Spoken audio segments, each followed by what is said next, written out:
Welcome. Today we are demonstrating an open reduction and internal fixation, ORIF, of a comminuted clavicle fracture. As you can see in the X-ray, there are two small fragments in between the two major fragments. We're doing this surgery under interscalene block, patient positioned in beach chair and with sandbag and interscapular region that aid in reduction. While a straight incision is standard, I prefer an S-shaped incision that follows the natural contour of the bone. This not only provides superior exposure of both the medial and lateral curves, but also reduces skin tension during closure. Initially, skin and subcutaneous fat is incised along the margin of clavicle.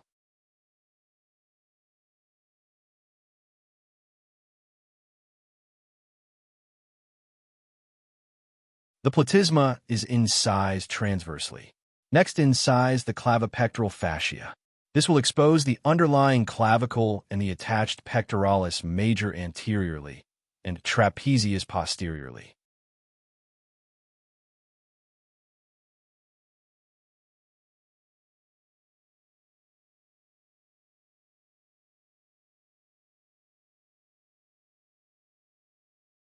Unlike limb surgery, we don't have the luxury of a tourniquet here.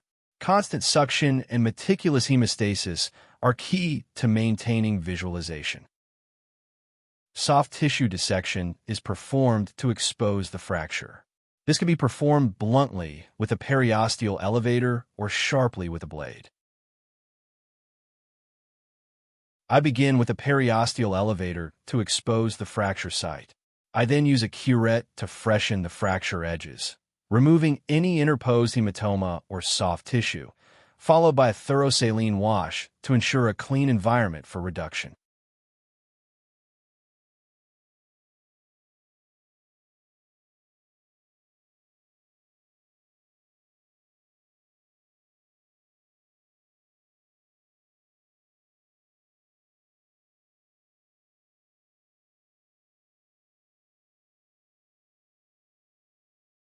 Here we identify a comminuted pattern with a significant butterfly fragment.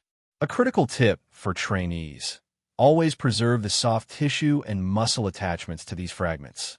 Stripping them completely might give you a prettier mechanical reduction, but it compromises the blood supply and risks non-union.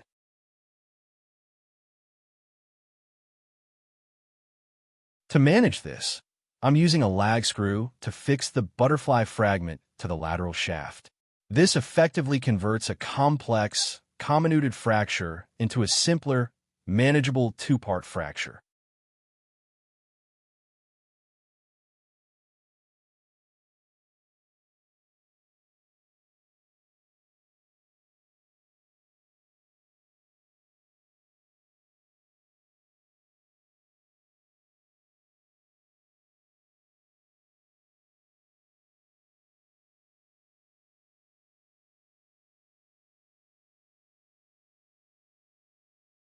We initially maintain the reduction with the help of Ally's forceps.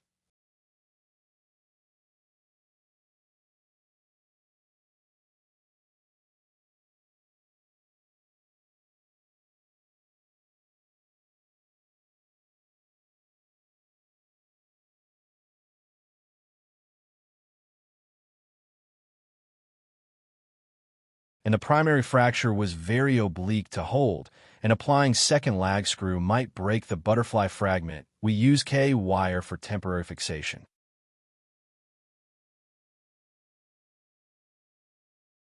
Then we contoured the 7-hole locking plate according to clavicle anatomy. With the primary structure restored, we apply a locking plate.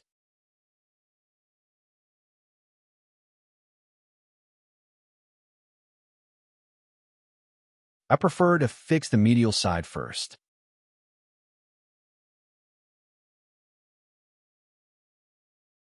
Note the use of a locking drill sleeve.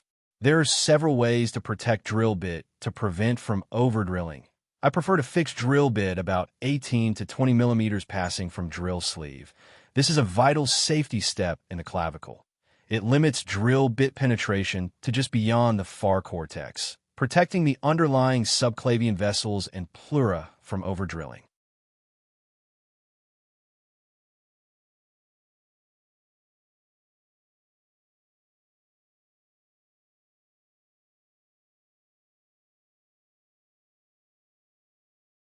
In this specific case, an inferior transverse fragment remained displaced and was not reachable by the plate screws.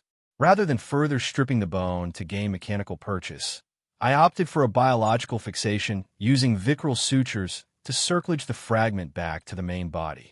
This maintains its position while preserving its vascularity.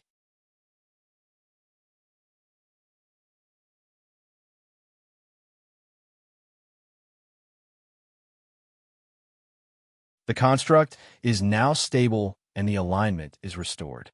Although my camera battery cut out before the final layers, closure should be performed in a standard tiered fashion, reapproximating the platysma carefully to ensure a good cosmetic result and a strong tension-free repair.